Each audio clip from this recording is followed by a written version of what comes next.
Mais uma vez eu agradeço a presença de todos, quero agradecer também o convite da direção do serviço, da comissão de marketing, da comissão de ensino. Queria fazer um lembrete para todos que ao final da aula a gente vai disponibilizar uma lista de presença para que possa ser emitido o certificado. Bom, boa aula a todos, então vamos iniciar. Eu vou compartilhar aqui a minha tela com vocês. Pronto. Acredito que vocês estejam vendo minha tela, pelo que eu estou vendo aqui está tudo ok, então vamos iniciar.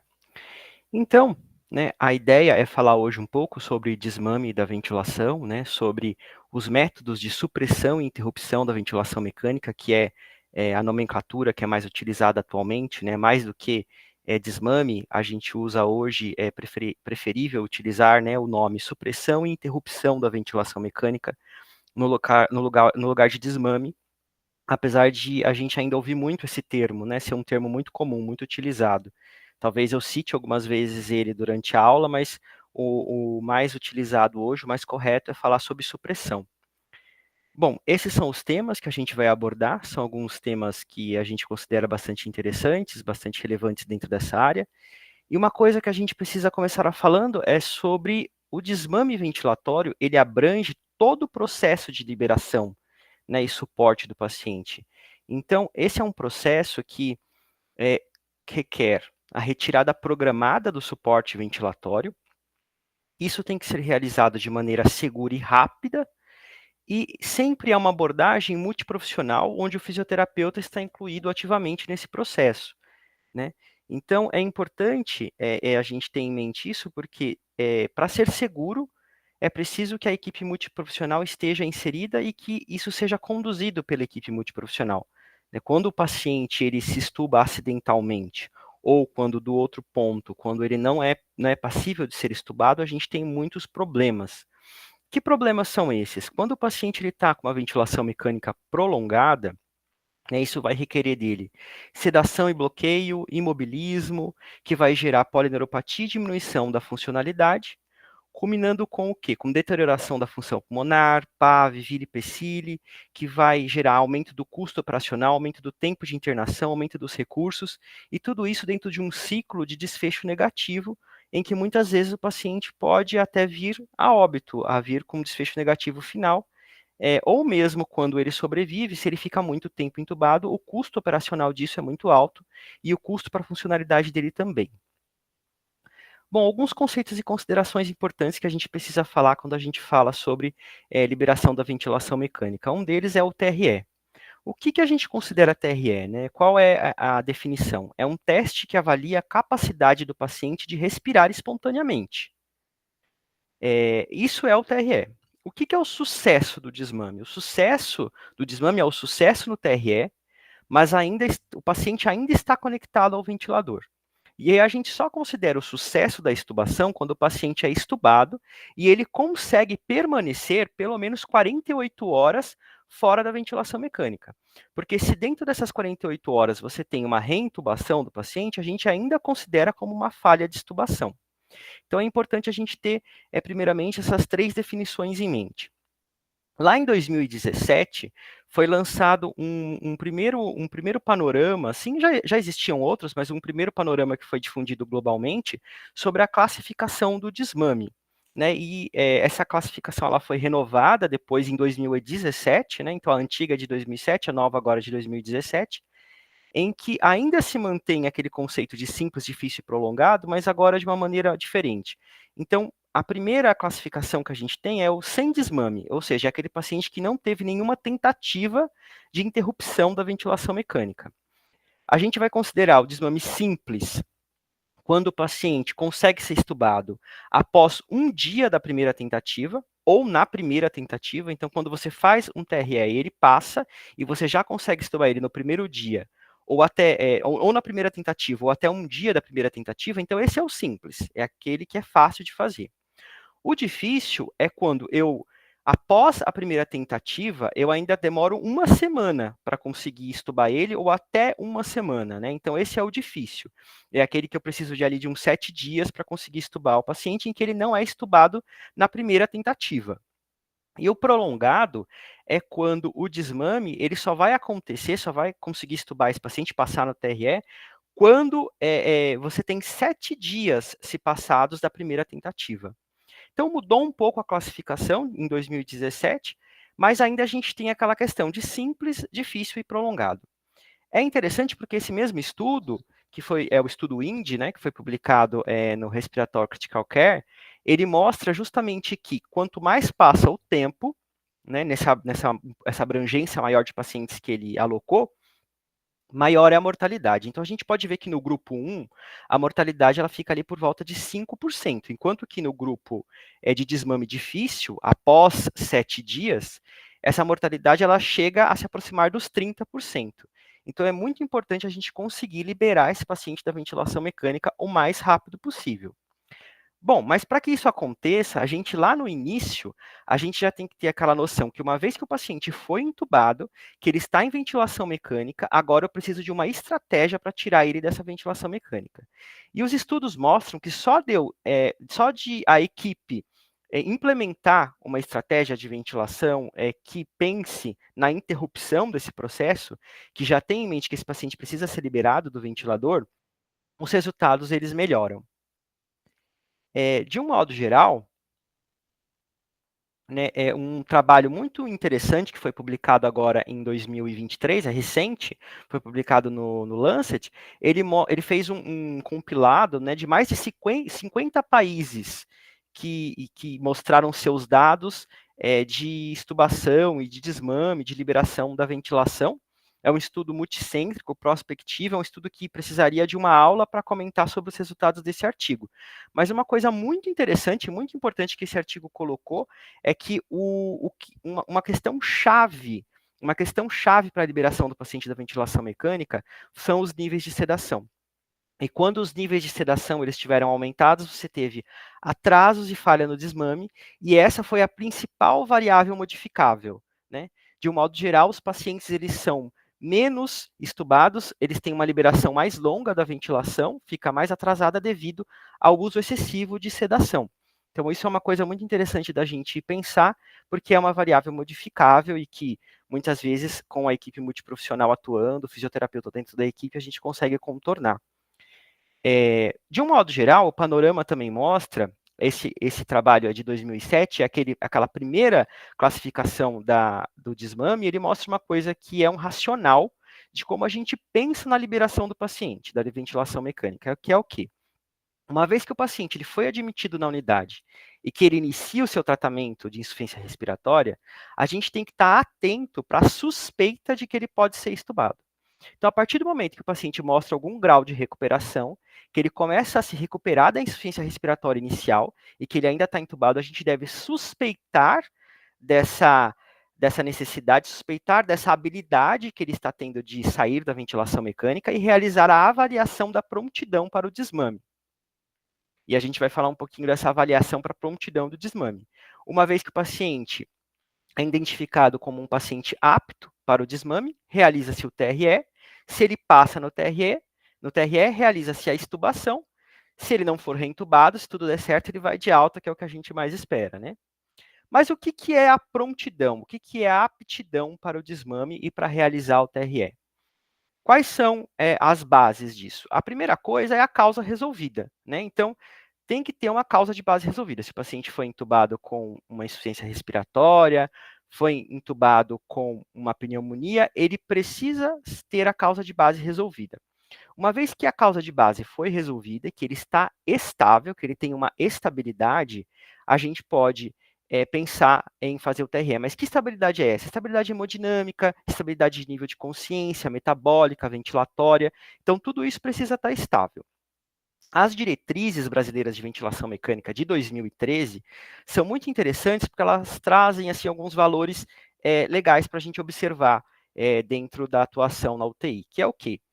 O que ele considera estabilidade ventilatória? O que as diretrizes consideram estabilidade ventilatória? Uma PaO2 acima de 60 milímetros de mercúrio, com uma FiO2 menor do que 0,4 de FiO2, uma PIP menor do que 5 a 8 centímetros de água, com uma relação PF, PaO2-FiO2, maior que 150. Né? Esses dois parâmetros eu coloquei em vermelho porque a gente precisa fazer algumas considerações sobre eles. Que considerações? A gente precisa levar em consideração a a unidade que a gente trabalha e que paciente que a gente está avaliando. Por quê? Qual a expertise daquela unidade? Quais são os pacientes que estão entubados ali? De que paciente que a gente está falando? Porque, por exemplo, eu trabalho com pacientes pneumopatas. Então, eu não consigo muitas vezes esperar que ele tenha, ao final do seu processo de recuperação, quando eu estou julgando se ele está apto para ser estubado, eu não posso esperar que ele esteja com uma FO2 muito baixa, porque muitas vezes ele já é usuário crônico de oxigênio, usa 4, 5 litros em casa de oxigênio. Então, eu preciso analisar essa situação. Outra questão são pacientes obesos, que hoje vem crescendo bastante no Brasil. A obesidade mórbida, a gente encontra muitos pacientes entubados nessa situação, e hoje se sabe que os pacientes com obesidade mórbida, como eles têm uma impedância da caixa torácica muito alta, eles são estubados normalmente com PIPs altas, acima de 10 até 15 centímetros de água, e é tranquilo fazer isso, e isso reflete uma melhora do paciente, numa facilidade de estubação, porque ele precisa de PIPs mais altas. Então, esses são dois critérios que precisam ser avaliados caso a caso. O que permanece para todo mundo, eu acho, de um modo geral? Tosse adequada, ausência de secreção excessiva, paciente capaz de iniciar esforços inspiratórios, que tenha drive, né? Eu acho que na tosse adequada também é uma questão de se avaliar em que tipo de pacientes, os pacientes neuromusculares, por exemplo. Então, pode ser também que o seu paciente neuromuscular, para quem trabalha com paciente neuromuscular, após se pensar em uma prontidão para desmame e para extubação, talvez ele não tenha uma tosse adequada. Muitos pacientes eles vão precisar de máquina da tosse, de uma assistência fisioterapêutica para tosse, aspiração, e às vezes essa tosse também pode não ser adequada. Então é preciso pensar nesses valores, né? E interpretar esses valores dentro do perfil do nosso paciente. Hemodinâmica é o estado hemodinâmico relativamente estável, né, com baixas doses de vasopressores, boa perfusão tecidual, sem descompensações cardíacas, né, sem alterações de perfusão coronariana e coisas do tipo. É preciso que o paciente tenha também uma estabilidade metabólica, bom nível de consciência, né? Falava-se muito antigamente sobre o balanço hídrico zerado para se estubar um paciente. Hoje em dia a gente sabe que não necessariamente isso é necessário. O paciente precisa estar com um balanço hídrico ou zerado ou não necessariamente negativo nas últimas horas, né? Porque, melhor dizendo, antigamente se dizia muito sobre você ter um balanço hídrico negativo, né, em deixar o paciente negativo nas últimas 24 horas. Mas hoje em dia, observou-se que isso não faz tanto sentido, que talvez um balanço hídrico zerado tenha até uma melhor estabilidade hemodinâmica, e isso reflita em uma intubação mais precoce, mais rápida. Também precisa ser avaliado caso a caso. Mas o paciente precisa ter uma estabilidade metabólica, nível de consciência, e pensar também no quadro clínico, não só ali de uma maneira transversal, mas se o paciente nos próximas horas ou dias não vai fazer uma cirurgia, se ele não vai precisar ser entubado para fazer um exame. Então, nesses casos, adia-se, né, também essa avaliação da prontidão. Mas, de um modo geral, as diretrizes trazem essas bases para você avaliar a prontidão de um paciente para ser estubado, para fazer o TRE, para fazer o teste de respiração espontânea. Quais outros parâmetros que são preditivos de sucesso dentro do desmame? Né? A gente tem um volume minuto, né, bom, um volume minuto que esteja ali menor do que 10 a 15 litros por minuto, volumes minutos muito altos são preditores de paciente com insuficiência respiratória, com drive neural aumentado. O paciente precisa ter força inspiratória negativa boa, né, capacidade muscular inspiratória, ou seja, valores negativos de menos 20, menos 30, e até menores que isso, menos 40, menos 50. Então, lembrando que força muscular acima de menos 20, o paciente que não consegue fazer menos 20, ele é até indicado a ser intubado. Então, o paciente precisa ter uma força inspiratória negativa boa. Tem índices, né, como CROP, outros índices integrativos que a gente vai falar um pouquinho mais para frente, isso no paciente intubado. E no paciente que está em ventilação espontânea, o paciente precisa conseguir manter uma frequência respiratória menor do que 30 incursões por minuto, não pode estar taquipneico, tem que ter um volume corrente adequado, de 4 a 6 ml por quilograma de peso, tem um índice que é o índice de respiração rápida superficial, menor do que 105, e o integrativo, o índice integrativo, que também é um índice bastante interessante que a gente vai falar um pouquinho mais para frente. Eu acho que um dos índices mais conhecidos quando a gente fala de índice preditivo de sucesso para extubação é o índice de respiração rápida superficial. Ele é bem antigo, né? Foi publicado lá em 1991 e ele mostrou que essa divisão entre frequência respiratória e volume corrente em litros, ele demonstra justamente essa habilidade que o paciente tem em fazer o volume, né, sem aumentar a frequência. E se o índice de respiração rápida superficial ele é menor do que 105, então é um fator, é um preditivo de sucesso desse desmame, dessa liberação do paciente da ventilação mecânica. Depois desse índice, vários novos índices foram criados, né? A gente tem aí mais de 50 índices descritos na literatura. O CROP é um deles, que é bastante conhecido, né? Aqui a gente tem a fórmula do CROP. O Integrative Winning Index também é outro que é bastante utilizado recentemente. É, todos esses índices de respiração, esses índices preditivos, integrativos, que usam mais que um valor, usam valores de complacência, valores de mensuração da mecânica da caixa torácica para ser preditivos de sucesso, existem vários hoje, eles são importantes, mas eles têm alguma dificuldade, porque você tem dificuldade muitas vezes de medir a complacência, né, do sistema quando o paciente já está em respiração espontânea, o que, se você for sedar e bloquear o paciente para fazer a medida, acaba atrasando um pouco o processo. Tem essa questão.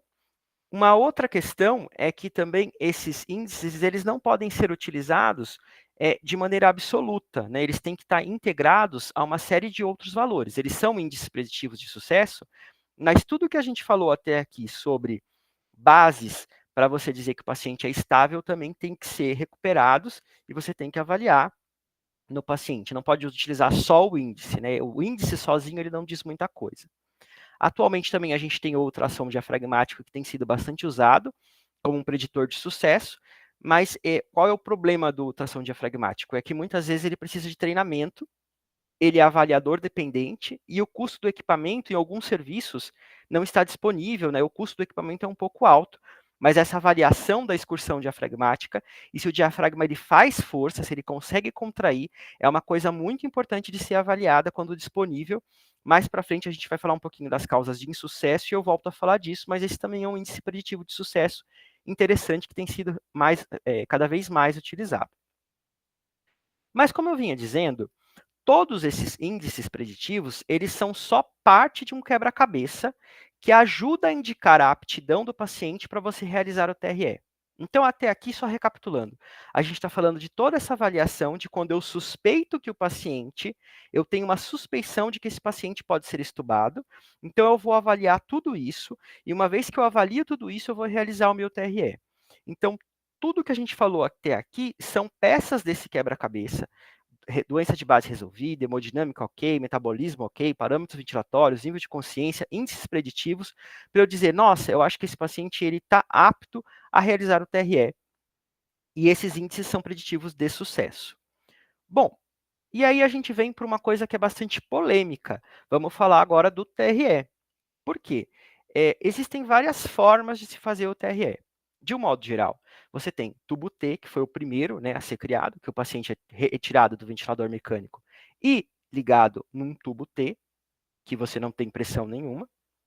Você tem pressão de suporte 0 com PIP de 0, pressão de suporte com PIP de 5, pressão de suporte de 7, CPAP com 5 a 8 centímetros de água. Atualmente tem uma modalidade nova, que é a compensação automática do tubo, presente em vários ventiladores modernos, que a gente tem hoje em dia disponíveis. E aí sempre fica uma pergunta, né? O que é o melhor? Qual é o que é mais benéfico? Qual é aquele que vai demonstrar que o meu paciente está apto a ser extubado? Qual é o TRE que diz, olha, posso estubar esse paciente? Em relação ao tempo, né, de realização do TRE, eu acho que é uma coisa pacificada na literatura, que ele pode ser realizado entre 30 e 120 minutos. Então, o paciente que passa, né, em 30, eu não preciso, em 30 minutos de TRE, ele ficou bem, eu não preciso prolongar isso para mais tempo. Entre 30 e 120 minutos é um bom tempo para eu ver a resposta de um desses testes. O que ainda existia um pouco de dúvida, ainda existem algumas pessoas, é qual teste utilizar. Então, vamos entender um pouquinho mais sobre cada um desses testes de um modo geral, de cada uma dessas formas, né, de realizar o teste de respiração espontânea. Então, uma investigação que foi publicada em 2016, ela mostrou uma comparação entre diversas formas de se realizar o TRE. PSV 77, PSV com 0,7, PSV com 7,0, ao contrário, né, pressão de pico de 7, pressão de suporte de 0. Então, e tinha pressão de suporte com tanto PIP zerada como pressão de suporte zerada e tubo T. E o que ele mostrou? Esse trabalho é interessante porque ele mostrou que os pacientes que fizeram o teste de respiração espontânea em PSV com PIP zerada e pressão de suporte zerada e no tubo T, eles tiveram índices, valores muito parecidos com a condição que o paciente apresenta pós-extubação. Tá? Então, o que ficou desse estudo? Esse também aqui é um outro estudo que foi publicado em 2010, que ele mostrou a mesma coisa. Que ele mostrou o seguinte, ele mostra que quando você utiliza tubo T e pressão de suporte baixa, a condição de força que o paciente faz, o uso do diafragma, a pressão esofágica que o paciente faz, é muito parecida com a condição de quando ele está extubado, de quando você efetivamente tira o tubo do paciente e ele fica agora só por ele. Né? A partir desse racional, muitas pessoas começaram a se perguntar, então talvez, né, o uso de pressão de suporte com pressão de suporte de 7, PIP de 5, pressão de suporte de 7, PIP de 7, algum nível de PIP e algum nível de pressão de suporte, talvez pudessem dar ao paciente um pouco de suporte ventilatório que não mimetizasse a condição dele extubado e pudesse, talvez, mascarar um pouco da habilidade dele de ficar extubado e, quando eu extubasse, o resultado ser negativo, ele não conseguir ficar extubado, porque antes ele estava em algum grau de assistência e esse teste ele não refletia a condição do paciente sem o tubo. Essa foi uma ideia que se manteve. Um estudo publicado em 2017, ele também mostrou que quando você usa CPAP com tubo T, ele reflete mais precisamente a condição fisiológica do paciente extubado. Então, isso é uma verdade. Né? O tubo T e pressão de suporte zerada, ele reflete melhor a condição do paciente sem o tubo. Contudo, entretanto, né, duas investigações bastante recentes, com um número bem grande de pacientes, uma realizada em 2016, publicada no Respiratory Care, e uma bem recente agora publicada em 2022 no New England, mostraram que não tem diferença quando você realiza o teste de respiração espontânea com tubo T ou com pressão de suporte. Ele não viu diferença. Então, de um modo geral, quando você coloca todo mundo dentro do mesmo grupo e realiza teste de respiração espontânea com pressão de suporte ou teste de respiração espontânea com tubo T, não houve diferença. Não houve diferença. Então, quando está todo mundo junto, não há diferença. Qual é a questão que fica quando a gente vai analisar esses artigos um pouco mais de perto, quando a gente vai ler um pouco mais os resultados nas entrelinhas? O que acontece é que a gente sabe que todas as condições clínicas têm uma distribuição normal dentro da curva de Gauss, e você tem alguns pacientes que têm uma dificuldade maior de ser estubados. E quando você divide, quando você faz uma análise em subgrupo, o teste de respiração espontânea com tubo T parece refletir um pouco mais a habilidade do paciente em ser estubado. Então, alguns estudos, a partir dessa avaliação, sugerem que o paciente em desmame prolongado, que provavelmente está mais fraco, você precisa fazer para ele um teste um pouco mais difícil, um teste em tubo T, para você ter certeza que ele consegue ser estubado. Para você ter certeza que você não está dando algum nível de assistência ainda dentro do teste de respiração espontânea com PSV e talvez mascarando um pouco a condição dele de realmente ficar sem o tubo. Mas, volto a repetir, quando você analisa todo mundo junto, né, não há diferença estatística, hoje nenhum trabalho mostrou diferença em estatística entre teste de respiração espontânea com pressão de suporte ou teste de respiração espontânea com tubo T. Mesmo em grupos de alto risco, não tem essa relação. Talvez exista alguma diferença, alguns trabalhos mostram essa diferença quando você faz uma análise subgrupo, e aí parece que o tubo T ou a pressão de suporte zerada, PIP de zero, pressão de suporte de zero, parecem refletir um pouco melhor essa habilidade do paciente em ficar sem o tubo. Bom, de um modo geral, continua, né, valendo as indicações da ATS e das diretrizes brasileiras de ventilação mecânica de 2013, que é, tanto faz utilizar a pressão de suporte ou tubo T no primeiro TRE, né? E que esse TRE ele deve ser realizado entre 30 e 120 minutos. O que fica de racional para a gente pensar que eu sugiro, né, que a gente pense junto, é que quando o nosso paciente é um paciente de desmame mais difícil, mais prolongado, né, pacientes que têm mais comorbidades, pacientes que estão muito fracos, a gente vai falar um pouquinho mais para frente também dos pacientes, das causas de falha, né, como por exemplo, insuficiência cardíaca, e questões do tipo, quando a gente não consegue tirar o paciente do ventilador, ele falha repetidas vezes no teste de respiração espontânea, seja necessário a gente fazer testes um pouco mais difíceis para ele, talvez com o tubo T, para a gente garantir que esse paciente consegue ficar sem o tubo, né? Talvez esse seja o racional que esses trabalhos têm mostrado. Mas, de um modo geral, continua a indicação das diretrizes que tanto faz utilizar o PSV ou o tubo T. Bom, dando continuidade, então vamos fazer o nosso teste de respiração espontânea, que a gente viu que tanto faz tubo T ou PSV. E o que, que indica que o paciente ele se saiu bem? O que, que indica que está tudo certo? Ele não pode ter os sinais de intolerância, né? Quais são os sinais de intolerância, né? Então, frequência respiratória alta, desaturação, frequência cardíaca alta, alterações da pressão arterial, sinais ou sintomas de desconforto, de alteração do nível de consciência, e também tem aqueles mais subjetivos, né? Em que o paciente ele apresenta sonolência, agitação, ansiedade, ou que ele aumenta um trabalho subjetivo da musculatura respiratória.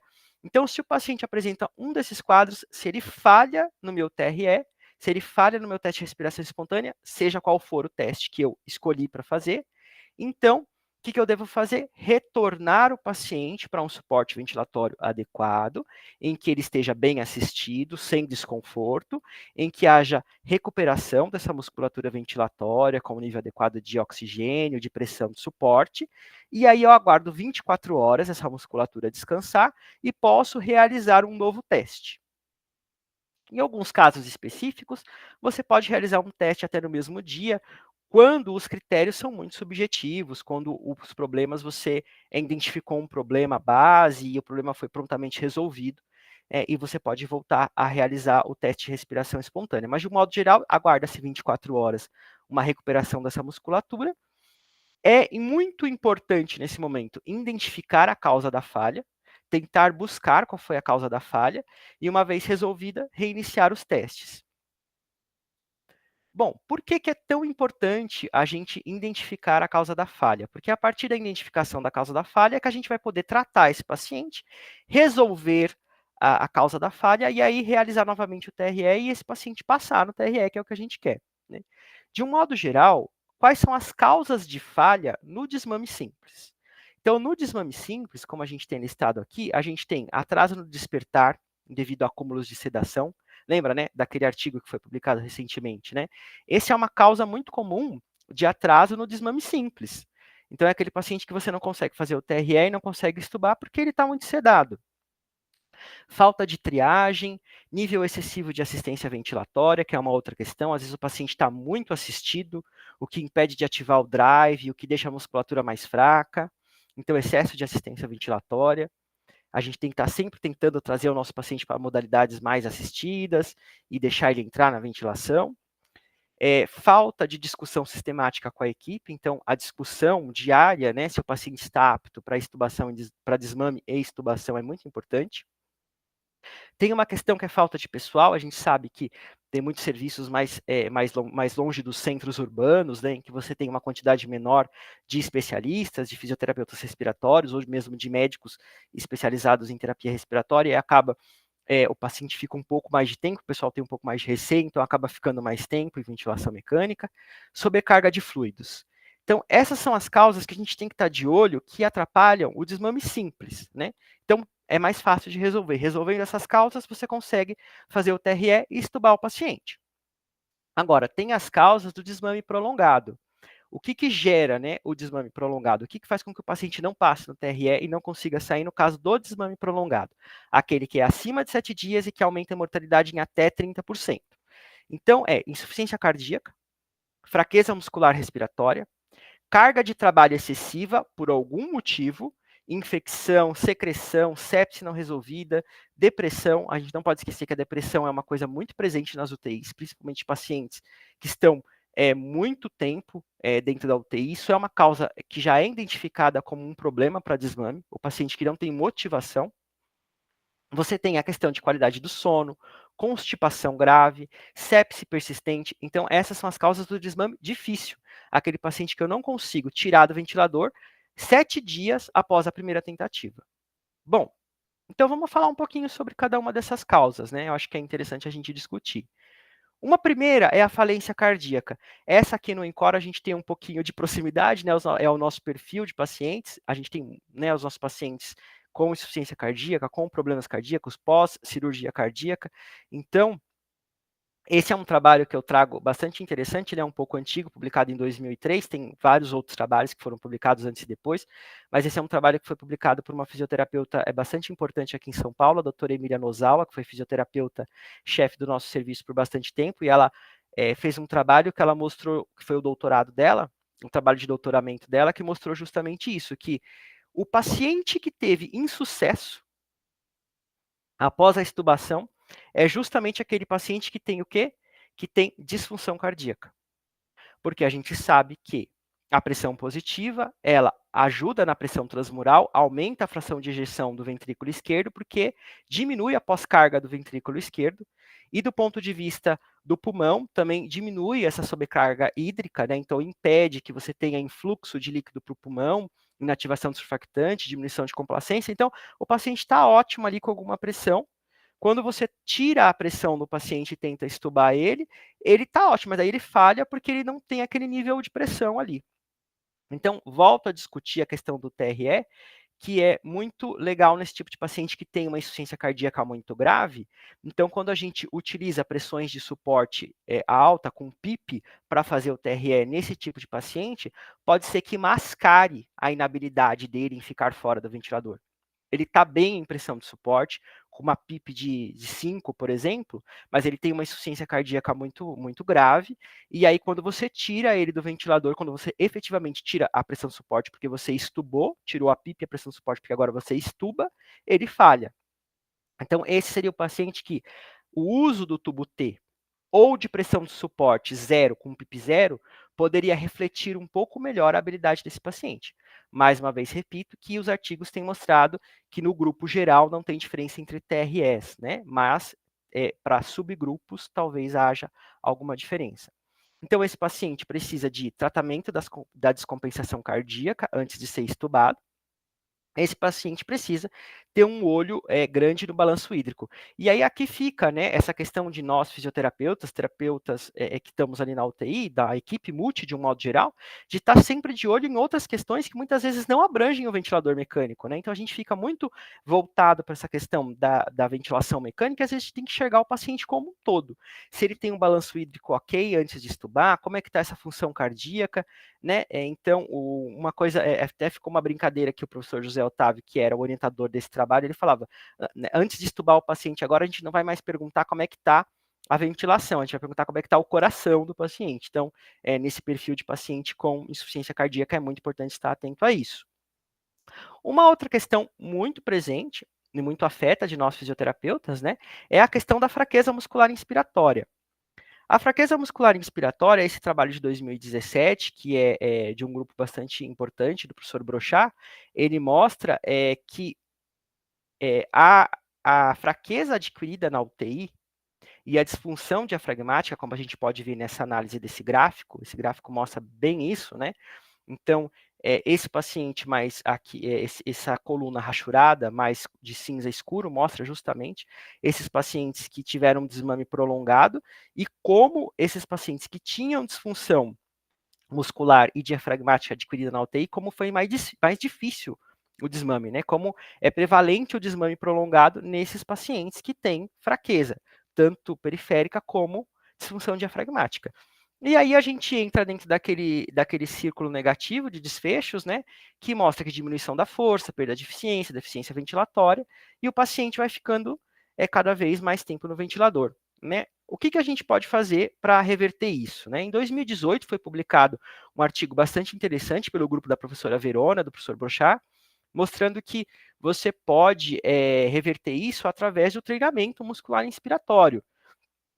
Então, esse aqui é um trabalho que ele é bastante citado na literatura, né? Foi um trabalho com uma revisão com 28 estudos, que incluiu aí um N bastante alto, de 1.075 pacientes críticos, e ele mostrou que carga linear pressórica, para você fazer treinamento muscular inspiratório, ele facilita o desmame, é bem tolerado e seguro, ele diminui o tempo de ventilação mecânica, só que ele tem uma problemática, né? Que é uma problemática de todo o trabalho de fisioterapeutas, que é o quê? É a heterogeneidade dos protocolos. Então, nós, como fisioterapeutas, a gente acaba não seguindo muitos protocolos, né? Então, é interessante que a gente padronize um pouco as coisas para a gente conseguir obter resultados mais robustos.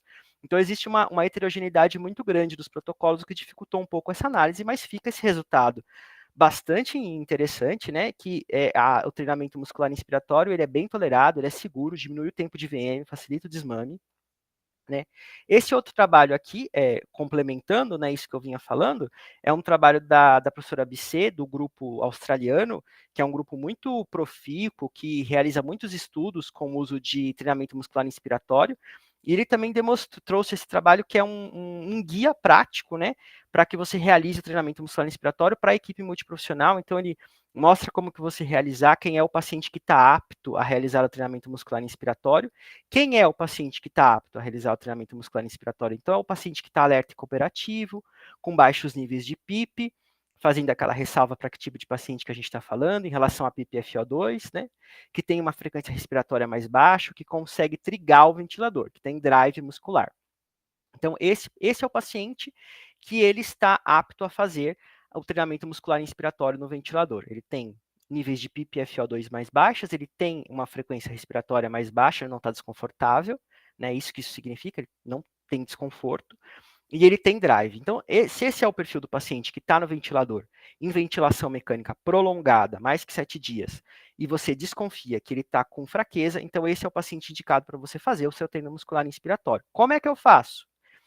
Você precisa determinar a carga da PI Max, determinar a carga de treinamento, que apesar da variação de protocolos na literatura, fica entre 30% e 45% da PI Max que você aferiu através da manovacometria, e aí você implementa um programa de treinamento, que pode ser ou incremental no tempo, né? Você deixa o paciente por um tempo fazendo o treinamento com carga linear, que é o threshold, né? Conhecido como threshold, que é com carga linear pressórica, com válvula de pressão.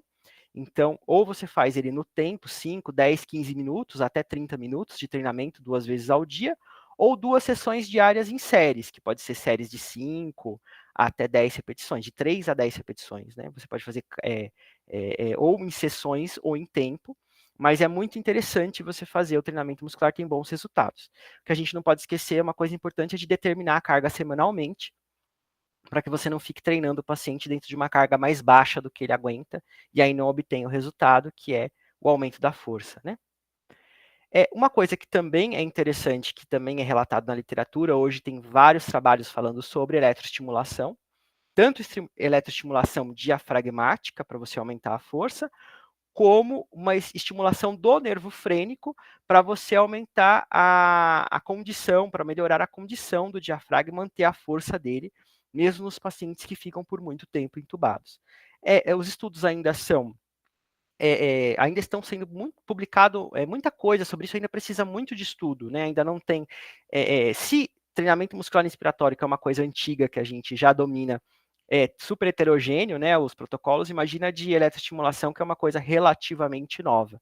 Mas é uma coisa que vale a pena a gente estudar e saber que existe, né, e que funciona para alguns pacientes. Uma coisa que eu queria trazer, chamar a atenção bastante aqui também na nossa aula, é a questão da mecânica respiratória e do drive neural, né? Então, a gente precisa ainda, falando dessa questão de treinamento muscular, falando do paciente fraco, existe uma questão que a gente vem estudando e que vários professores, professor Carlos Carvalho, né, todos os professores da pneumologia da faculdade vêm estudando. Uma coisa bastante importante, o professor Marcelo Matos, nas pesquisas dele, tem mostrado que você não pode abandonar, quando você vai realizar o desmame do paciente, a questão da mecânica respiratória e do cuidado com a vilipecile durante o processo de desmame, porque já é muito assim, visceral, inerente do fisioterapeuta e dos médicos de terapia intensiva. Nossa, o paciente sedou, entubou, vamos ver mecânica, drive pressure, ver quanto é que está a pressão de platô, pressão de pico, vamos fazer a mecânica, vamos sedar, vamos ver como é que está isso, para impedir que ele faça a vili, certo? Mas existe uma questão que muitas vezes a gente abandona a proteção ventilatória, abandona a questão da mecânica quando o paciente começa a ter drive e começa a entrar e a gente está pensando em desmamar o paciente. Muitas vezes, na ânsia, né, na afobação de desmamar o nosso paciente, a gente esquece de olhar para essa questão da mecânica respiratória e entender se o paciente não está fazendo um esforço excessivo e se esse esforço excessivo não está machucando o paciente, que vai ser a PCILI, que vai gerar um processo inflamatório, esse processo inflamatório vai alterar a mecânica e o paciente vai precisar de mais pressões e vai retroceder. Não é incomum a gente ver isso acontecer. O paciente acorda, ele melhorou de uma causa de base, começa-se o desmame ventilatório, mas esse paciente em desmame ventilatório, por exemplo, impressão de suporte, começa a fazer muita força, machuca o pulmão e regride. Bom, como que a gente faz para avaliar o nosso paciente que está em pressão de suporte? Né? Você precisaria de uma nova aula para falar sobre isso, né? Uma coisa que é hoje relativamente recente, né? Os estudos do professor Golling, que mostrou toda essa questão da aferição das pressões com o paciente fazendo esforço ventilatório, né? Mas a gente tem a P01, que tem que ficar entre 1,5 e 3,5, a PMI, que tem que ficar entre 2 e 6, e a PMUSC, que tem que ficar entre 4 e 8. Então, valores muito abaixo disso mostram que o paciente está sem drive, que talvez ou o paciente está muito sedado, ou você está dando hiperassistência. Hiperassistência, hipersedação, vão gerar o quê? Perda muscular. O paciente vai ficar fraco. Por outro lado, se você tem valores acima disso, né? Se a PMI está muito alta, se a PMUSC está muito alta, então isso vai significar que o paciente está fazendo ou muito esforço, porque ele está com um drive neural muito exacerbado. Lembrando que drive neural muito exacerbado pode significar ainda que a causa de base não está totalmente resolvida, ou, por outro lado, você está dando muita assistência. Então, talvez ele pode estar com uma PMI alta, com uma PMUSC mais alta por causa de muita assistência. Às vezes também pode ser baixa assistência. Então, tem uma coisa um pouco, nesse caso, quando a PMI e a PMUSC estão muito altas, tem uma coisa que é meio contraditória, né? Você precisa testar. Elas podem estar muito altas porque você está dando muita assistência, está machucando esse pulmão, como ela pode estar muito alta porque você está dando pouca assistência e o paciente está precisando fazer muita força. De qualquer forma, é preciso avaliar se esses valores estão muito altos ou muito baixos, e precisa chegar numa adequação dentro desses valores de normalidade, para que o paciente que está fazendo esforço, que ele está em pressão em PSV, a gente entender que ele está em espontâneo, mas que ele não está se machucando, nem está ficando fraco, nem está se machucando, e aí você pode progredir com o desmame. Acho que isso também é uma coisa muito importante da gente não perder. Porque o fisioterapeuta, os terapeutas de UTI, as pessoas que trabalham com paciente crítico, acabam perdendo muito essa visão de quando o paciente sai do bloqueio, de manter essa proteção pulmonar e essa avaliação da mecânica.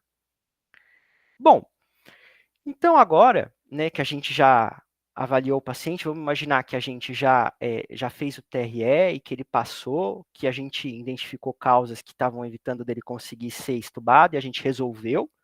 Então agora a gente vai pensar no processo de estubação, que também é um processo muito importante, um pouco mais rápido, mas também muito importante. Então, pensando que o paciente está apto, que ele passou no TRE e agora ele vai ser estubado, a gente precisa pensar em proteção e permeabilidade de vias aéreas para realizar o procedimento de estubação orotraqueal. Tá? a gente vai falar um pouquinho em separado da proteção das vias aéreas e do teste de permeabilidade, mas digamos que o paciente tivesse sido aprovado, né, no teste de permeabilidade de proteção das vias aéreas, e agora eu vou estubar. Como que se faz a estubação, né? Posicionamento com decúbito elevado no leito, lembrar sempre de fazer a aspiração das vias aéreas e da COT, retirar, aproveitar que o paciente está entubado para você fazer aquela higiene legal do paciente, poder fazer as técnicas de remoção de secreção brônquica e deixar ele limpo para ele ter uma menor resistência da via aérea. Nesse momento, a gente define qual é o suporte que a gente vai oferecer, se é oxigenoterapia ou VNI, que a gente vai falar também um pouquinho mais sobre a VNI, e aí a gente realiza o procedimento de extubação, e não pode esquecer de fazer a monitorização ventilatória desse paciente. No caso de falha, o ideal é sempre fazer o quê? Paciente falhou, reintubação. Então, esse é o processo de extubação. Mas, retornando um pouquinho, vamos falar sobre a permeabilidade de vias aéreas. Eu acho que todo mundo já ouviu falar aqui do Cuff Leak Test. Né? É um teste simples que foi bastante descrito nas diretrizes brasileiras de 2013, que é aquele teste em que, com o paciente em volume controlado, né, modalidade de volume controlado, você esvazia o balonete, esvazia o cuff e vê se tem vazamento, se tem algum tipo de, se a via aérea consegue vazar, né, em volta do balonete. Você pode fazer isso tanto de uma maneira quantitativa como qualitativa, né? Pode medir, ver se esse valor aumenta, se esse valor é superior a 10%, ou você pode fazer isso de uma maneira qualitativa, né? Só esvaziar o cuff e observar se está vazando, se tem barulho de vazamento, né? Mas assim, uma coisa que fica é que esse teste não é para todo mundo, tá? Então esse teste não é para todo mundo. Isso é importante de se dizer, porque ele tem um risco de falha muito importante, ele é um fator preditivo negativo muito alto. Então, é o que acontece. A gente tem que fazer, e se daí, se o paciente não passa, você acaba atrasando a extubação. Então, a gente tem que fazer esse teste no paciente que faz sentido. Então, quem é o paciente que faz sentido? O paciente que faz sentido é o paciente que ele já teve falha de extubação por estridor laríngeo, é o paciente de via aérea difícil, é o paciente que por algum motivo teve uma intubação difícil, que a gente desconfia que esse paciente não vai ficar bem pós-intubação, que ele pode ter inflamação de via aérea, visto, por exemplo, em exames de broncoscopia, né? Ou também o paciente que está muito tempo entubado, né? Que acontece, a gente sabe que a gente tem que sempre preconizar rapidamente após 10 dias a traqueostomia para evitar que o paciente tenha estenose de traqueia, mas a gente sabe que em alguns serviços isso não acontece, o paciente acaba ficando muito tempo entubado. Então, é só nesse paciente que a gente desconfia que pode ter algum problema na via aérea, senão a gente vai ficar retardando a extubação, porque muitos pacientes, quando a gente desinsufla o cuff, não vaza, e ele não tem nada, né? Então, é só no paciente que a gente desconfia que tem algum problema. Agora, se eu desconfio que tem algum problema, realizo o cuff leak test e o paciente não passa, aí nesse paciente ele precisa retornar para os parâmetros de ventilação mecânica basais que ele estava antes de ser estubado, e aí vai se investigar, vai fazer o corticoide, talvez se tem disponível fazer a broncoscopia para entender melhor se esse paciente pode ser estubado ou não, e aí ele se beneficia muito do uso de corticoide. Outro teste que é muito interessante da gente fazer é entender se o paciente tem uma tosse eficaz, né? O pessoal fala muito do cartão branco, né? De você colocar um cartão branco sobre na frente. Eu nunca fiz, mas eu acho que vale a intenção do racional, de você entender, né? Se o paciente, quando você desconecta ele do tubo, se ele consegue tossir, se progride, né, as secreções. Se as secreções estão progredindo, uma análise bem qualitativa, né, do processo, você vê se quando o paciente faz aquele esforço de tosse, quando ele mimetiza a tosse entubado, se progride as secreções, se é capaz até de expulsar pelo tubo alguma coisa, né? Tem a questão de você também ver se o pico de fluxo é maior do que 60 litros por minuto. Isso é super fácil de ver no ventilador mecânico, como a gente está vendo aqui, né? Então você zera as pressões de suportes de PIP e pede um esforço ventilatório para o paciente. Preferencialmente o paciente tem que estar colaborativo, né? Então, se ele consegue fazer uma inspiração profunda e um pico de fluxo de tosse mimetizado, um pico de fluxo de tosse mimetizado, você vê que o fluxo é maior do que 60 litros por minuto, então muito provavelmente esse paciente ele está apto para o desmame, ele tem apto no sentido de consegue tossir, né? Tem uma proteção de via aérea adequada. E outras questões primordiais, né? O paciente tem que estar com nível de consciência bom, adequado, um Glasgow maior do que 8, e pouca secreção, né, na via aérea. Isso também é importante, porque por mais que a tosse esteja adequada, se ele tem secreção copiosa, se ele tem muita secreção, está precisando ser aspirado muitas vezes, então isso pode ser um indicativo de falha desse desmame, porque ele vai ter um aumento da resistência de via aérea e pode progredir com falha. Tem também um ponto importante que a gente pode citar, que eu acho que é relevante, que é a questão do processo do desmame, de você deixar tudo aprazado, as medicações em combinação, em conformidade com a equipe, né? Então, otimizar as medicações inalatórias, os puffs, se o paciente faz, as medidas de broncodilatação, priorizar os procedimentos pré-extubação. Então, é muito ruim você, por exemplo, extubar um paciente e ele ter que sair da unidade para fazer um exame fora, ou ele, em seguida, ir para um banho mais demorado, em que precisa mobilizar muito o paciente, às vezes com dreno, com dor. Então, você pode ter uma falha da extubação relacionada a essa questão de não adequar bem o processo. Então, o paciente que estuba, o ideal é que ele fique quieto, tranquilo, que ele não faça gasto energético, que ele fique ali parado por algumas horas, tranquilo, para a gente ver se ele, tranquilo, sem aumento do esforço, se ele consegue ficar em ventilação espontânea. Né? Então, esses são pontos importantes. Né? Tem muito paciente que às vezes recebe sedação em horários diferentes, então, receber uma sedação próximo do horário de extubação, e aí acaba atrapalhando. Então, isso é muito importante da gente estar atento e em conformidade com a equipe que a gente participa, que nada se faz sem equipe. E aí, por último, um tema que é interessante da gente falar é a VNI. Né? Eu acho que a VNI é uma coisa que gera bastante dúvida, mas é bem tranquilo. Né? Em 2013, as diretrizes elas classificaram a VNI em facilitadora, preventiva e curativa. Então, pensa assim, eu vou estubar um paciente. Né? Esse paciente falha no TRE. Eu faço o TRE e ele fica, por exemplo, taquipneico. Ele fica satura, por exemplo, com uma FiO2 mais baixa. Ele não fica bem, ele tem aumento do esforço respiratório, né? Ele fica muito ansioso, sudoreico. Então, ele tem algum grau de falha. O que esse paciente tem? Né? É um paciente com DPOC, que tem altos índices de PCO2 basais, já um paciente retentor, né? Que muitas vezes ele já tem uma falha ventilatória, ali, uma deficiência da mecânica ventilatória, um diafragma mais baixo, um tórax hiperinsuflado, um tonel. Então, esse paciente ele se beneficia muito bem da VNI facilitadora, que é o quê? O paciente que falha no TRE, e aí eu tiro ele direto para a VNI. Mas quem é o paciente que a literatura indica que eu posso fazer isso? É no paciente que tem DPOC, tá? Principalmente o paciente DPOC retentor. Não é no paciente que falha copiosamente no TRE, que não fica bem de jeito nenhum, que tem muito desconforto. Não é esse paciente. É o paciente que falha no TRE, mas ele tem um motivo. Ele é um paciente DPO-cítico, retentor. Então, esse paciente, quando ele falha um pouquinho, quando ele fica um pouco mais desconfortável no TRE, eu posso estubar ele para uma VNI facilitadora. Eu ignoro que ele falhou, né, essa falha, coloco ele na estubo e ponho ele direto na VNI. Esse paciente vai muito bem e a gente chama essa VNI de facilitadora. No caso do TRE bem sucedido, o paciente passou, eu vou estubar.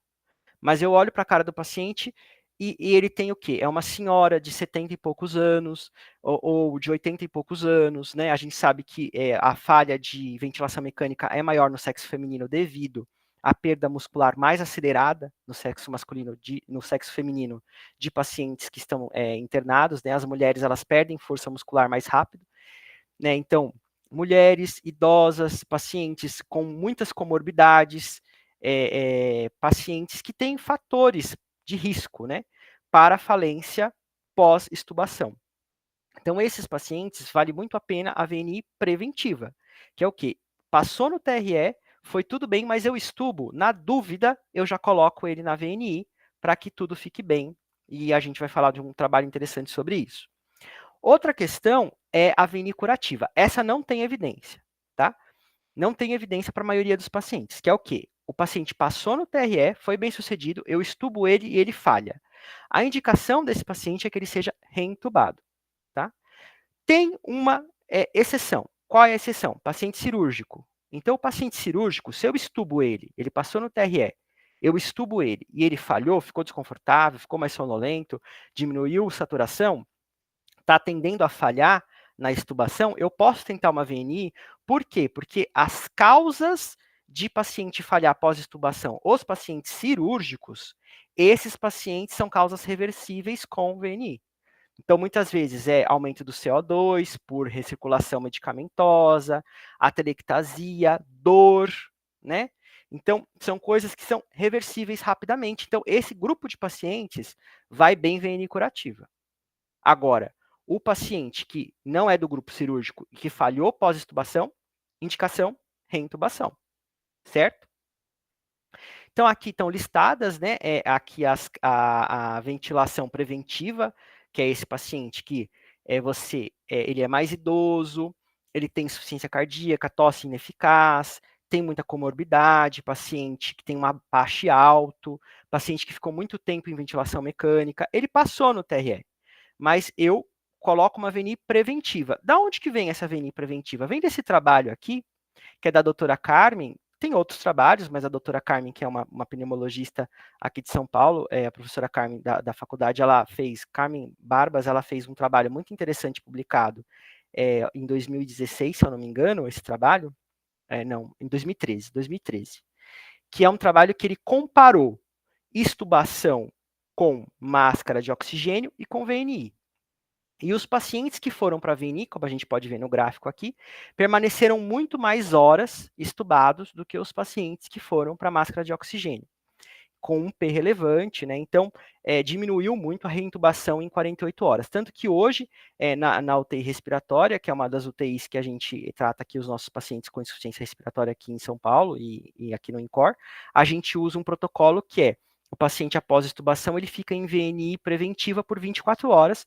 Os pacientes que estão dentro desse grupo que eu falei, a gente desconfia que eles podem ser reintubados por algum motivo. Porque eles estão fracos, porque são idosos, apesar de ter passado a TRE. Então, a gente usa a VNI preventiva, certo? Bom, é difícil manter, né, o paciente em ventilação preventiva, é difícil manter o paciente pós-extubação, aquele paciente que está ansioso, né, que quer sair do tubo e ele cai na ventilação não invasiva.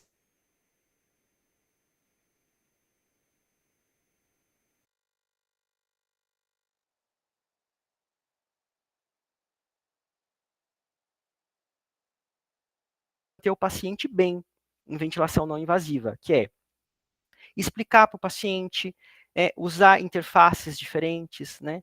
Usar estratégias de rotação de interface, então ter uma interface bem adequada para o rosto do paciente, utilizar a umidificação ativa, né? Controlar o barulho, né? Usar fármacos que possam diminuir a ansiedade do paciente, explicar bastante para ele o procedimento e por que ele está na VNI. Então, a VNI preventiva, quando você gerencia ela bem, dá muito certo, tem muitos bons resultados. Bom, então, concluindo, né, só para a gente recapitular, porque são muitos pontos, eu acho que é um tema tem bastante nuances, né, apesar de ser um tema simples. Então, a gente tem o processo de cura da ventilação mecânica, que é diminuir o uso de sedação, usar modos ventilatórios espontâneos, usar a mobilização do paciente crítico, né, que é muito importante para você diminuir o tempo de ventilação, teste de despertar diário, que é indicado e muito importante nesse processo, quando o paciente ainda está em ventilação mecânica.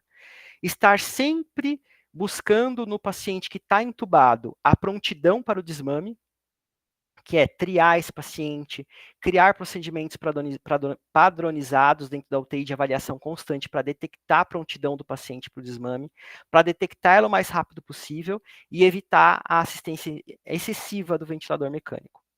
TRE, como que deve ser feito?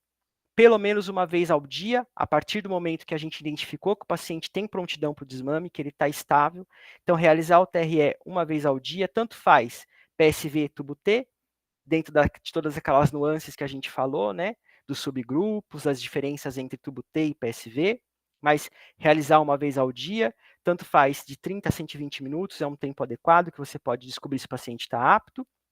E na extubação, no processo de extubação, não esquecer de avaliar as vias aéreas, considerar a VNI facilitadora para os pacientes com DPOC, considerar a VNI profilática para pacientes de alto risco e não atrasar a reintubação em caso de falha. O paciente falhou, precisa ser o quê? Reintubado.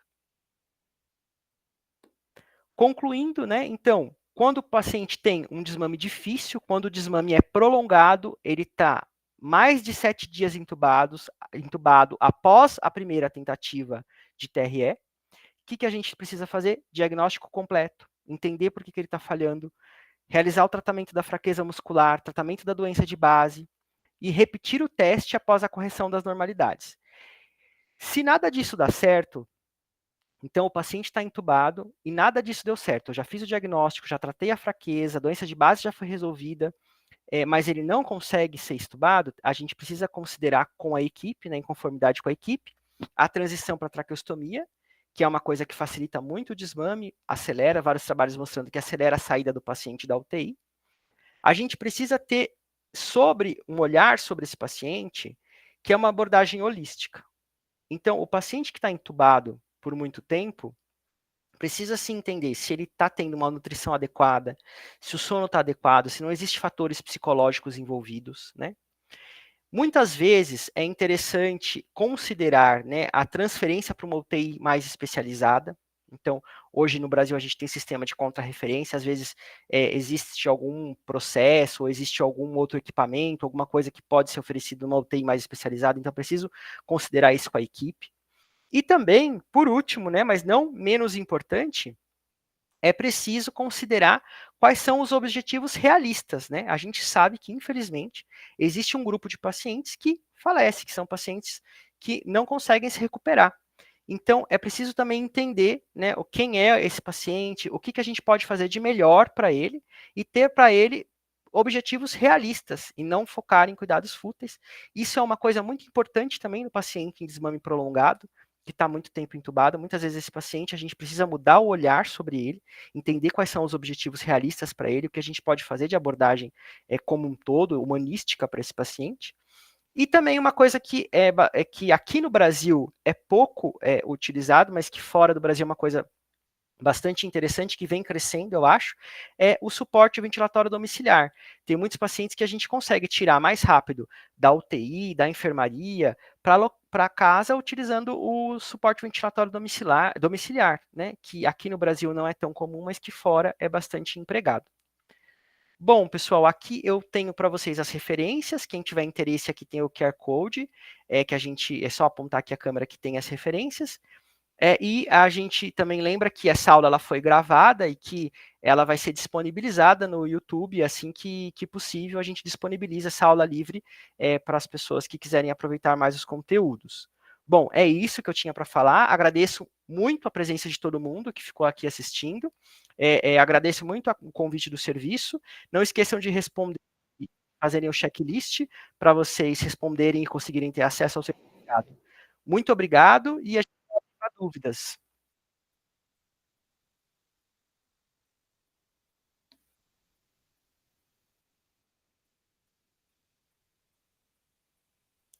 Obrigado, pessoal. Estou vendo bastante gente aqui agradecendo. Fátima, muito obrigado. Bom, se alguém tiver aqui alguma dúvida, quiser abrir o microfone para falar, fica à vontade. Ou quiser mandar aqui no chat. Tá? O Wallace acabou de mandar aqui o certificado do Forms para preencher e para poder receber o certificado.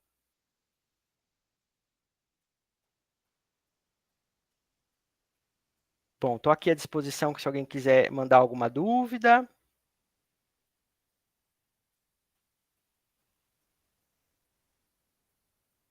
Não tenho vergonha, pessoal. Bom, enquanto vocês não vão mandando dúvidas, falar aqui que nossa fisioterapia tem bastante cursos de extensão abertos no nosso site do INCOR, para quem quiser participar. A gente tem também todo ano os nossos cursos de especialização, aprimoramento, residência, fiquem de olho.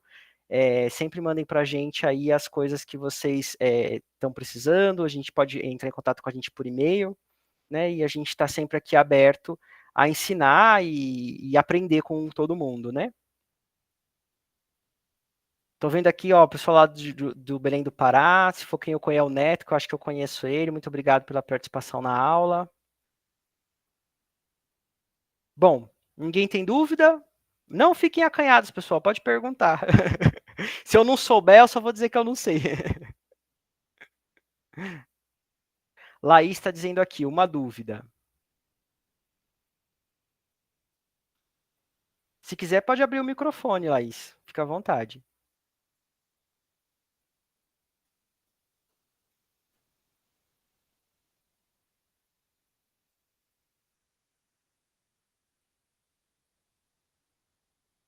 Olha, uma coisa interessante. Aqui ela está perguntando o seguinte: precisa de um software específico para cálculo da P01 e da PMUSC? Bom, para P01, o ventilador precisa fazer o cálculo, né? Lembrando que a pressão no primeiro milissegundo inspiratório. Então, a maioria dos ventiladores hoje, ele já nos dá a P01. Então, é bem facinho de você acessar. Geralmente, nos valores adicionais, precisa entrar em valores adicionais. Às vezes, é também preciso habilitar os valores adicionais, mas, geralmente, a maioria dos ventiladores, ultimamente, tem já essa característica de mostrar a P01, os ventiladores microprocessados. A PMUSC é um cálculo, né? Então, a PMUSC você faz um cálculo, que é o quê? A nadir ou a POC do paciente. Você precisa encontrar a POC, o ponto faz-se uma pausa expiratória, né? Você encontra dentro dessa pausa expiratória prolongada a POC ou a nadir, que é o ponto mais baixo da curva, e a partir disso você vai definir qual foi o delta POC, que é a diferença entre esse ponto mais baixo da curva e a PIP. Né? E aí vamos sugerir aqui assim que o paciente está com uma PIP de 10 e ele fez uma nadir ou uma POC de menos 2. Então o delta POC é 12, e aí você faz isso vezes 0,75. Né? Então você acha o delta POC e faz o delta POC vezes 0,75. Tem bastante vídeos na internet, assim, eu sei que falando assim fica meio difícil de compreender, mas tem bastante vídeos na internet. Esse cálculo não é recente, não é muito antigo, é um cálculo recente, são estudos recentes do professor Gollinger, que agora está sendo realizado por todo mundo. Acho que é meio o assunto do momento em ventilação mecânica, né? As medidas de esforço.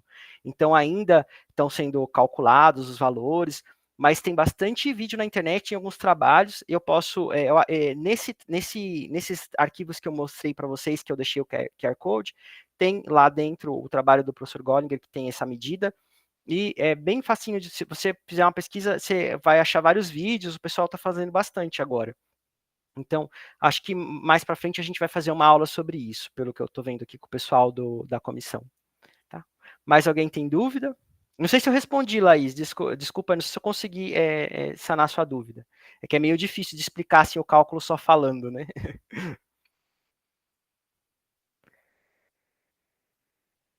Tem mais dúvida para cima no chat? Deixa eu ver aqui.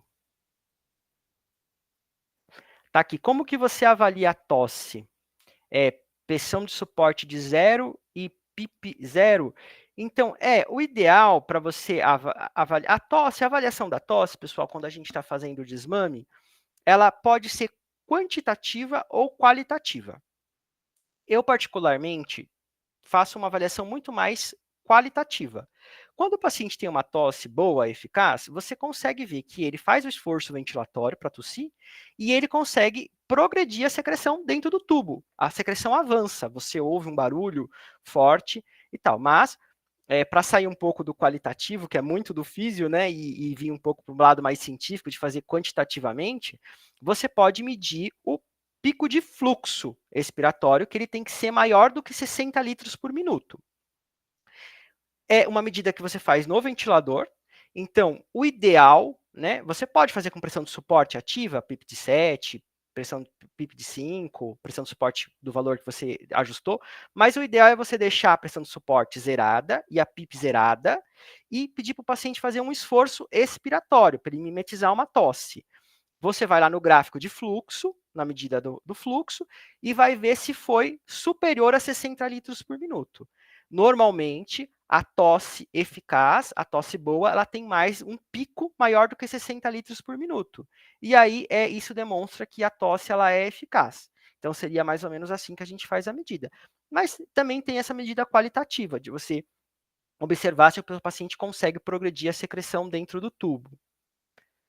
Bom, deixa eu ver se tem mais alguma pergunta aqui. Bom, acho que é isso.